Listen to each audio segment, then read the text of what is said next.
Hey guys, this is Jaron with REtipster.com, and I wanted to go ahead and take some time to introduce you to a fellow Chicago-based land investor, Willie Goldberg. Willie's been doing land for about a year and a half now, and he's averaging about 10 deals a month, which I think is ridiculous. I personally want to grow my business to that point. So when he reached out to me and he told me what he was up to, I was like, dude, I have to get you at least on like some kind of a YouTube video or something. So Willie, welcome, man. And how you doing today? Hey, Jared, I'm doing well. Thanks for having me.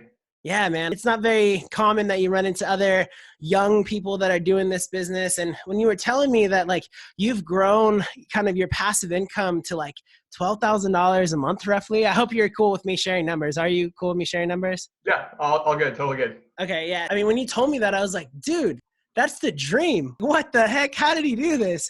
So tell us a little bit about your background, man. Like, how did you get exposed to land? And then take us from there to like your first deal. Sure. So I guess I grew up in the north suburbs of Chicago. So a born and raised Chicago guy, and always been a competitive guy. Played football and wrestling in high school. Played football for a couple of years when I went to Pomona College out in California, and I started getting into finance, and that's kind of where I thought I was going to go with my career. So that's kind of where I started, and I started a couple of years out in investment banking. I jumped around in a couple cities. I was in Charlotte, Boston, and then Chicago. So I was in investment banking working pretty bad hours. And after a couple of years, I knew that that's not the route that I wanted to go in. So while I was in my second year, I started to listen to podcasts and hear people talk about investing in land. I was interested originally in wholesaling houses, but it was really challenging to do, especially when I had a pretty demanding job. And so I listened to podcasts. I heard about land. So I decided to take the leap, send out a mailer. And yeah, that's how I got started. It's been a good journey so far.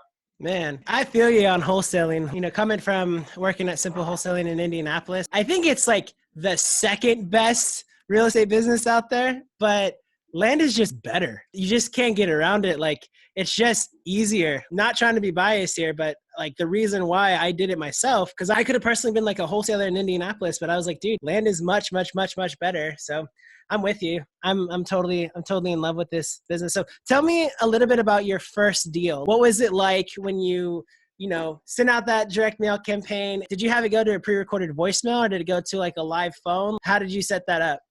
So when I originally started, I started by sending out postcards. I thought that would yield the best response, and I think I was correct by that. I had a delinquent tax list. I didn't have it go directly to my voicemail. I tried to take as many calls as I could. Obviously, when I'm at my desk, I couldn't do it. I was pretty nervous speaking to sellers for the first time, didn't really know how the process worked, and was pretty uncomfortable and awkward on the phone. And yes, my first deal, it was out in Yavapai County. It was in Arizona. I haven't sent out a mailer there since. That was just happened to be the first place. And I talked to the seller. I actually never communicated with them on the phone. It was all communicated through email on this particular deal. So I guess the deal was actually previously bought for over $50,000. And since I knew nothing about land, I was just super, super conservative. I was like, the best I could do is $3,000. So I bought it, and somehow they agreed. It had a septic on it. Looking back, I definitely got a screaming deal. I could have sold it for quite a bit more, but bought it for $3,000, sold it for, I think it was $8,500. And yeah, I sold that on Craigslist, and definitely a good first deal to get out of the gate. I remember the first time I answered a call, I had everything go to a pre-recorded voicemail. And I remember I was sitting in the car, and my wife straight up was holding back laughter. She's like, dude, you sound so nervous.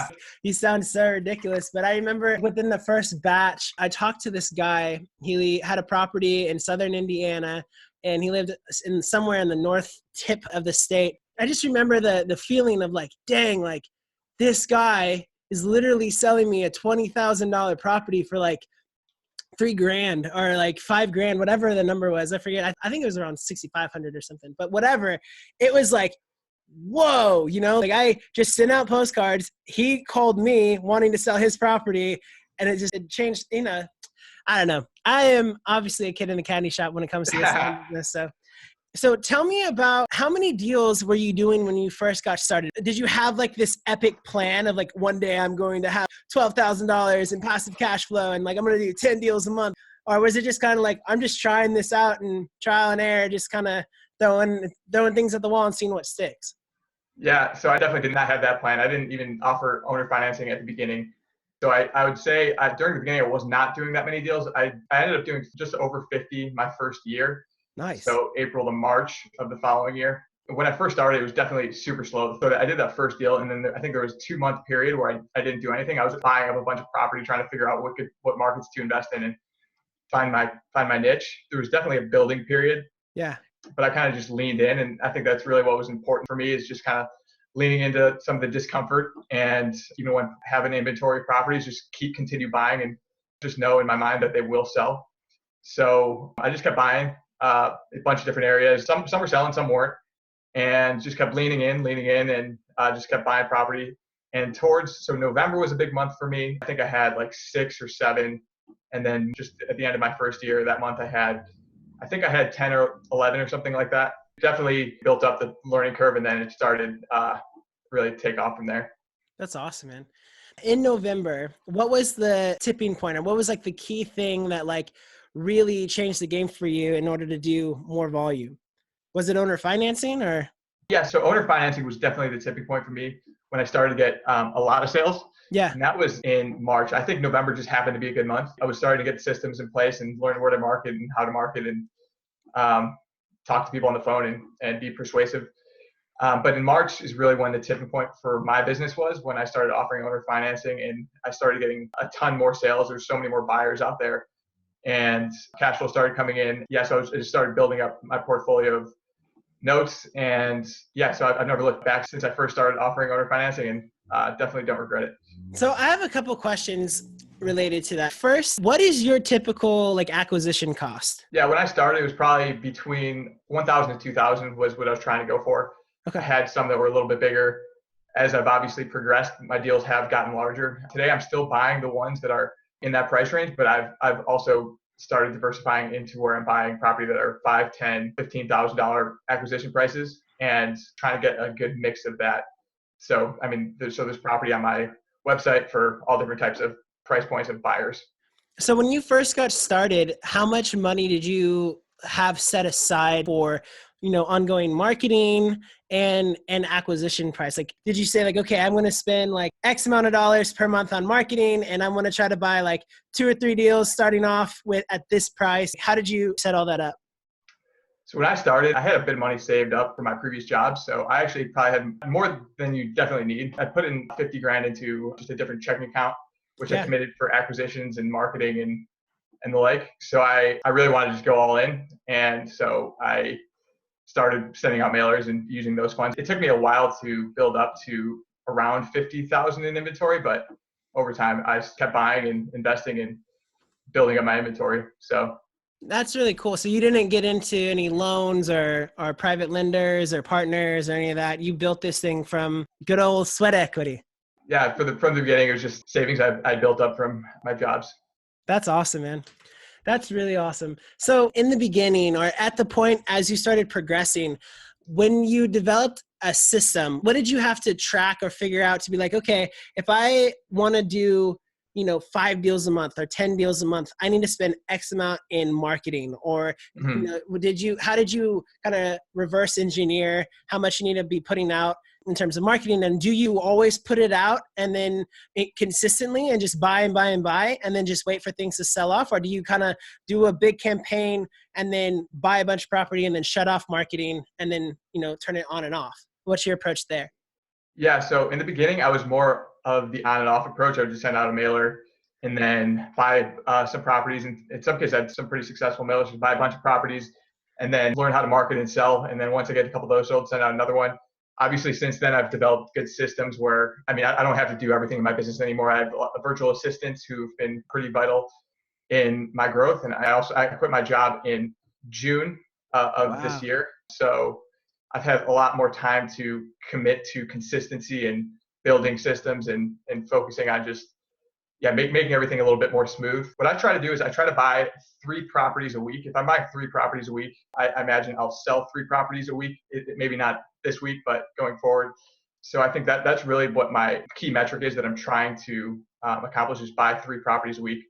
And I have reverse engineered that and been sending out between 4,000 to 5,000 units of mail a month. And that's been over the past few months. I think I'm going to slow it down a little bit, but I'm having some good response now. So Do Yeah. you just do postcards or do you do blind offers and yellow letters? Have you mixed them all, or are you just always doing postcards? So I just do offers now. I use letterprinting.net. They're pretty cheap. I Yeah. think they're 53 cents. I use a one-page offer letter. I just try to maximize the cost of sending out mail. So I use that. They're super helpful for me.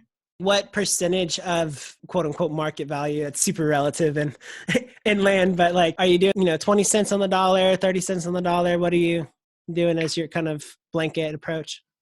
Generally speaking, I just look at the lowest echelon of property and divide that by two. And it's been a bit more competitive, but I don't see any problem acquiring property at that. So it's probably 15 to 20%. No, yeah, no, that makes sense. That's perfect. So I want to go back to you quitting your job. How the heck did that feel? It was great. It was awesome. So I went on a road trip right before. I had no intention of quitting my job. I was just on a road trip with a buddy, and we went to Montana. We have a friend who has a place over there, so we were just hanging out, and it was a lot of time to just think about life, think about my job. And on the ride back, we were just talking about it, and I just kept thinking about it. And I knew it was time. I had the cash flow, I had the income coming in, that it didn't really make sense to have a job anymore. And so when I got back in my chair on the following workday, I was just like, all right, I think that's it. I'm just going to call it quits. And yes, that's how it went down. That's awesome, man. No, that's super cool. I think that for a lot of people, that's kind of the dream, is that moment where they're able to like step out and kind of be their own man. Yeah. So let's talk about building up cash flow and owner financing. One of my biggest questions in the way you're approaching the land business, if you're doing a lot of owner financing, how many deals would you say are owner financing versus cash right now? So I'd say 2/3 owner financing, one third cash. So maybe 3 to 4 a month in cash, and 6 to 7 in owner financing. So I'm assuming you're also like holding a percentage of the note too, right? Like you're not getting what you have in the property out in the down payment or anything, right? Correct. So I'm holding a note, and the down payment is usually just a couple $100 to make it affordable. And so I'm not getting the down payment out right away. So do you have to make a certain amount of money in cash per month in order to keep the marketing going? And to do 4,500 units, like that's probably a couple $1,000s a month in marketing. So like, do you just take the cash and just put that towards marketing and then just live off your cash flow? How do you structure kind of the balance? Because if you just kept selling everything on owner financing, like eventually, right, if you're holding notes, like you have all these notes and you're making money every month, but you don't have any more to buy, right? Yeah.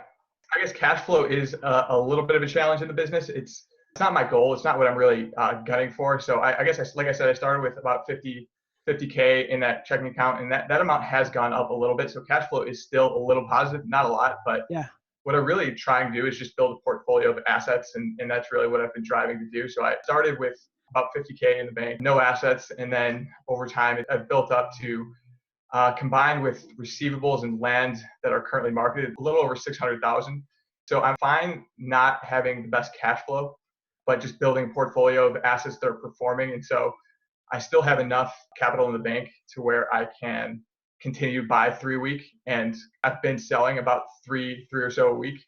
So assuming that keeps happening, I think cash flow will stay about the same or go up a little bit. Depends on how big the acquisitions I keep going forward, but I'm trying to manage that. It's just kind of a balancing act.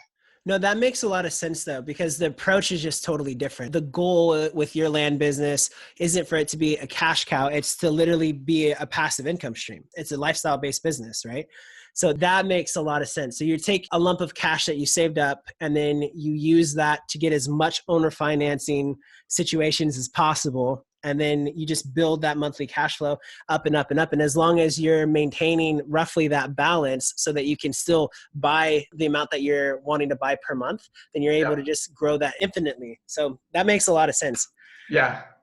So what would you say is the most challenging thing about the land business? The most challenging is, for just me, is just a mental game. To be honest, it's when you buy a property and you're sitting there, it's not selling. It's been a couple months. You find out something about the property that you didn't know beforehand. I had a lien come up on one of my properties, a $5,000 lien. Oh, man. I had sold the property, and then I get a mail from some law firm suggesting that there's this lien I got to pay. And I reach out to the seller. He's not responding. I call him 100 times. Not responding, and stuff like that. You just have a lot of money of your own capital invested. And I think that's what really stops people in their tracks. I guess people who don't start, they don't want to spend the money on the mail. They don't want to spend the money buying a property. They're not as confident. In my mind, it's a mental game. I think the business itself is pretty easy. I mean, you just buying an undervalued asset, you're selling it for more, but it's still under what the market's trading for. So I would say the mental game is challenging, and you just got to play it the best you can. So when it comes to selling off properties, because that's really the biggest challenge in land is dispositions. When you can move inventory, that's the name of the game, right? What's some of your top 1 to 3 tips on moving properties that are hard to sell? So yeah, it's really more of a marketing business than, I mean, it's half marketing, half real estate. What I do, what's been pretty instrumental for me is building a email list and marketing to that email list and building a buyer base and just building a connection with that community. So I have my property posted. I don't have it posted anywhere special. So Facebook, Craigslist, Lands of America, Rural Vacant Land, and Land Flip, and then Zillow. So like 6 places. Nothing uncommon about those places. But what I do differently, and also my like main page on my website, I'll collect an email before anyone can see your property. And I think that's pretty. That's cool. It just adds up over time. But whenever I have a phone call or a text or any sort of conversation with anyone, I make sure to ask them for an email. I collect probably close to 30 to 35 emails a week and just add that to my database, sending out weekly emails and just marketing emails, just letting people know what's on the market. And I think video has been instrumental in helping to sell. So I create videos on my property, send update videos to my buyers. That's awesome, man. What do you do on getting video when you're out of state? Because you live here in Chicago, or the Chicago area, right, in the suburbs, and then you're doing a lot of stuff out in like California, Arizona, New Mexico, right? So yeah. How do you get videos for your properties? So I just use Google Earth and use like software online to just show overviews of the property, try to use Street View whenever possible, and just try to give as many details about the property. And I think a lot of it's not even about while I think a lot of it is about the asset and like showing them, here it is, here's the market, it's undervalued. I think a lot of it is just so your audience can get to know, like, and trust you. Because I mean, when I get people on the phone, I refer to myself as Willie G from WGLands.com. And when I get someone on the phone, they're like, oh, it's Willie G. Oh, that's cool. They think it's like interesting that I was the one creating the video, but I'm also the one answering the phone. So they already know who I am, and they think I'm more legitimate. It gives me a lot of credibility. So I think that is really meaningful and beneficial. One final question for you before we wrap this thing up. What do you think has been the one single most impactful thing in your land business to go from just doing one deal here to there to where you are today, where you're doing about 10 deals plus a month? As simple as it is, I would say the persistence and hard work, not giving up and figuring things out. Just don't give up on any deal. Don't give up on the business, and keep focused. And yeah, just figuring things out. When an answer's not right in front of you, just staying with it and making sure you get the answer, and never giving up on a lead, on a phone call or anything. So I think just keeping at it. And I mean, the business is proven to work over time. If you stay at the business for a long enough period of time, you're going to do well. Just playing the numbers game and not giving up. All right, I'm going to press in there for a minute, because on these interviews a lot, you hear, just gold, just like you shared. But a lot of the times what people walk away with is like, okay, I don't need to give up. But like when you're in the trenches, right, and they're not coming off of a super motivating conversation like this one, it's really hard not to give up. You know what I mean? Yeah. Like, especially this land business, it's really lonely sometimes. Like it's kind of you and your computer and you're like, dude, half the world doesn't even understand what the heck I'm doing. They think that I'm like crazy. When you're in those moments, what do you do personally when you want to quit, when you want to just throw in the towel, like a deal backed out, or like a seller stopped paying you on, when they're supposed to pay you, all that stuff? What is your practice for not giving up? So I would say I need to be in the right mindset at all times. The more obsessed you are with it, the more you're likely to, not give up, and you're going to be in the right mindset. But I think just surrounding myself with people who are positive and encouraging, and I think just taking a step back and just surrounding yourself by positive thoughts and talking with people who are in similar situations is kind of the best way that I go about it. Being an entrepreneur in any way, you need to be in the right mindset. You're not going to just one day become an entrepreneur. You need to first change your mindset and understand there are going to be ups and downs, and it's not just a little thing. It's really a process that takes time. Well, hey man, how can people best connect with you? Like if I were to drop a link, do you have like an email, or do you want me to like send people to go join your buyers list? So they could email me, Willie, Willie, at WGLands.com. That's Walter George, LANDS.com. Or they could go on Facebook, Willie Goldberg. They can find me on there. So I'll have all the links in the description box below. Yeah, man. Well, this has been great, man. I really appreciate your time. And it was really inspiring to hear your story. Thank you. I appreciate it. Until next time. Later. All right. Sounds good. Thanks, Jared.